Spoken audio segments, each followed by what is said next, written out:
Baik, ada yang menarik dalam sidang pemeriksaan saksi ahli pembunuhan Brigadir Joshua hari ini. Saksi ahli yang meringankan terdakwa Ferdi Sambo dan Putri Chandrawati menyatakan tidak ada terdakwa yang layak menjadi justice kolaborator dalam kasus ini.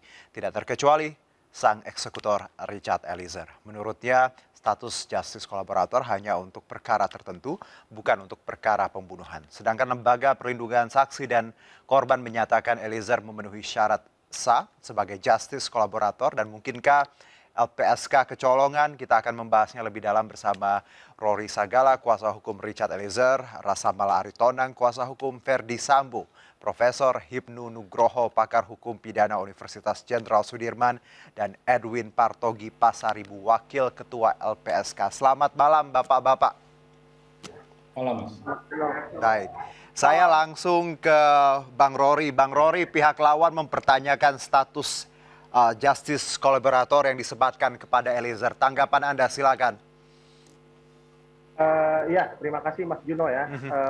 Di dalam pasal 5 ayat 2 di penjelasannya itu kan jelas ya Mas ya. Itu ada frasa untuk tindak pidana lain yang mengakibatkan posisi saksi dan atau korban dihadapkan pada situasi yang sangat membahayakan jiwanya. Nah, Baik.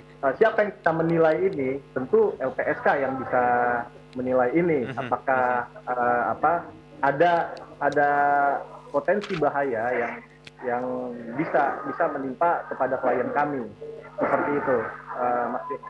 Baik, tapi kalau Anda melihat bagaimana jalannya sidang hari ini, lawan menghadirkan saksi ahli yang tadi cukup menohok, mengaitkan bahwa tidak ada terdakwa yang pantas harusnya jadi justice kolaborator, termasuk klien Anda. Apakah ini juga jadi pukulan berat untuk Anda dan tim, karena kita tahu posisi Eliezer makin hari makin agak tersudut di sini? Tidak Mas Juno ya. Jadi pertama, ahli yang dihadirkan hari ini untuk terdakwa FS dan PC itu tidak akan dipakai di dalam perkara klien kami. Baik. Karena dalam nomor perkara yang berbeda. Mengenai ahli pidana, kami juga akan menghadirkan. Begitupun ahli pidana yang kami hadirkan adalah untuk pembelaan terhadap klien kami, Oke. bukan untuk perkaranya FS dan PC. Jadi ya itu silakan saja ahli dari FS dan PC untuk menyampaikan apapun di persidangan ya. Tapi saya mau bilang itu tidak akan dipakai di dalam perkara atas nama terdakwa Richard Eliezer, seperti itu. Oke, menarik. Jadi wajar kalau argumentasi yang dihadirkan ahli hari ini memang meringankan terdakwa ya, karena ya itu dari tim seperti itu ya. Itu kan nggak akan dipakai di dalam Jadi perkara. dalam kata lain bahwa bukan hal yang mengejutkan ya, Bang Rory ya? Sama sekali tidak mengejutkan. Sama sekali tidak mengejutkan. Saya langsung ke Bang Rasamala. Silakan tanggapan Anda, Bang Rasamala. Ya, makasih Mas. Pertama gini, hari ini memang kami menghadirkan ahli pidana setelah di hari sebelumnya bukan menghadirkan ya, kita mendengarkan keterangan dari ahli psikolog forensik yang dihadirkan oleh jaksa penuntut umum. Jadi di persidangan yang lalu itu dihadirkan oleh jaksa penuntut umum yang ahli itu juga digunakan oleh pihak penyidik di kepolisian.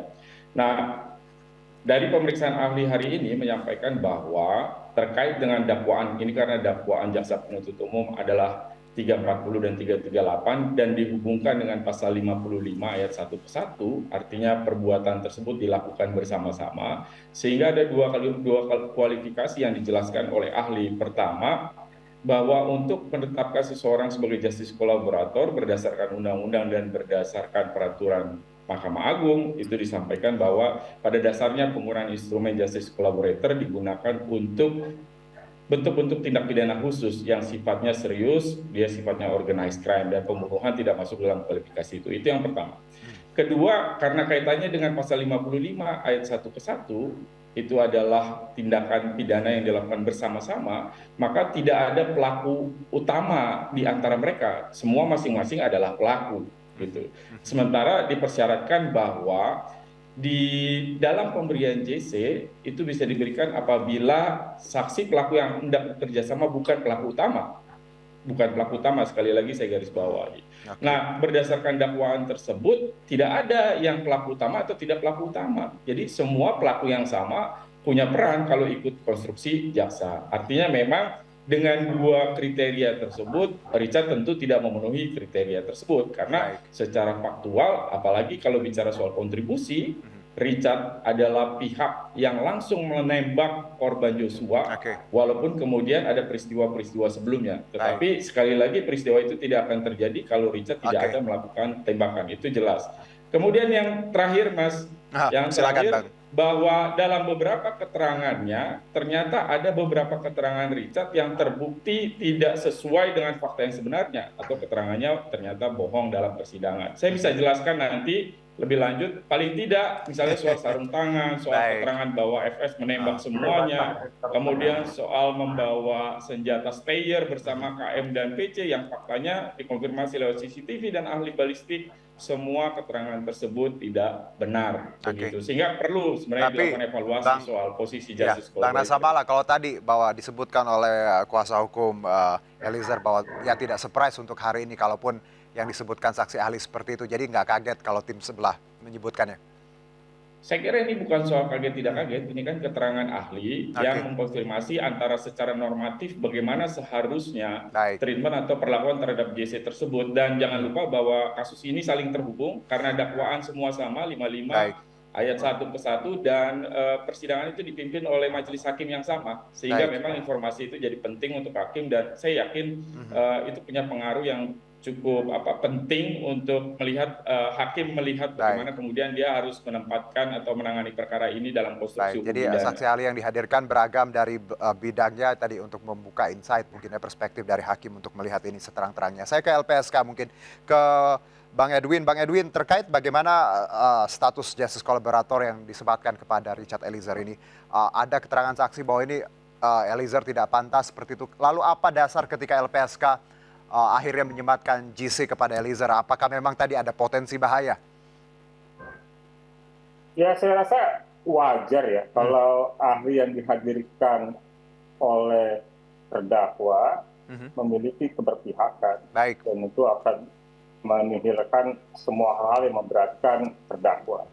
Itu satu hal yang wajar. Dan kalau kita ngomong ahli kan nggak tunggal. Artinya dari pihak yang jaksa maupun terdakwa lainnya juga bisa menghadirkan ahli. Dan pandangan ahli dalam satu perkara itu bisa beragam. Jadi hal itu tidak menyimpulkan bahwa pandangan ahli yang dihadirkan itu adalah pandangan yang benar atau tepat. Tapi kalau kita ke belakang, Bang Edwin, ya apa alasan LPSK akhirnya menyematkan JC kepada Eliezer ini?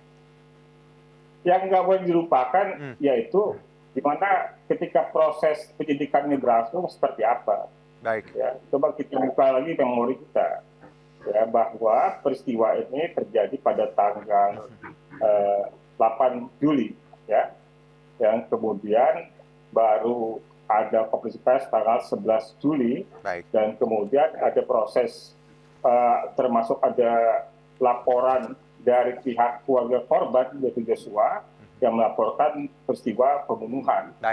Nah, dari laporan keluarga Joshua itulah kemudian proses ini berlangsung, ya, karena sebelumnya kan hanya ada 2 laporan, itu LP tentang perbuatan asusila, ya, bukan pemerkosaan, bukan kekerasan seksual, tapi asusila dengan perusahaan KUHP, dan perbuatan pembunuhan yang korbannya adalah atau itunya pihak yang dijadikan korban dari pihak Baradae dan pelakunya adalah Joshua. Jadi di awal itu hanya ada 2 LP A untuk percobaan pembunuhan, yaitu penembakan almarhum Joshua ke Baradae, dan LPB yang dilaporkan oleh PC, ya, dengan perbuatan asusila. Jadi perbuatan asusila nih, jangan kalau kita LP awal begitu, ya.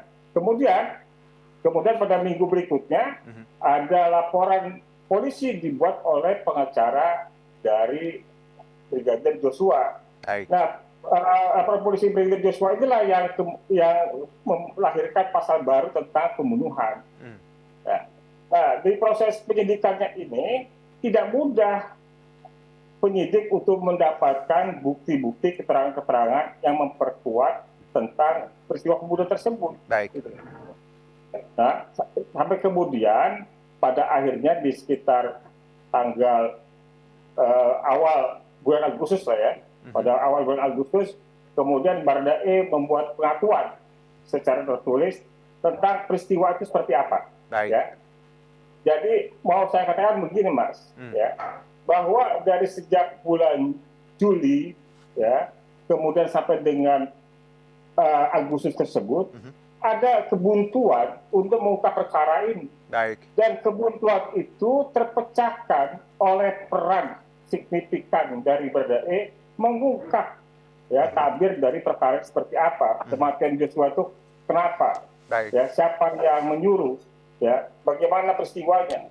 Itu terungkap bukan oleh FS, bukan oleh Ricky, bukan oleh Kuat Ma'ruf, bukan oleh PC, tetapi itu diungkapkan oleh Baradae.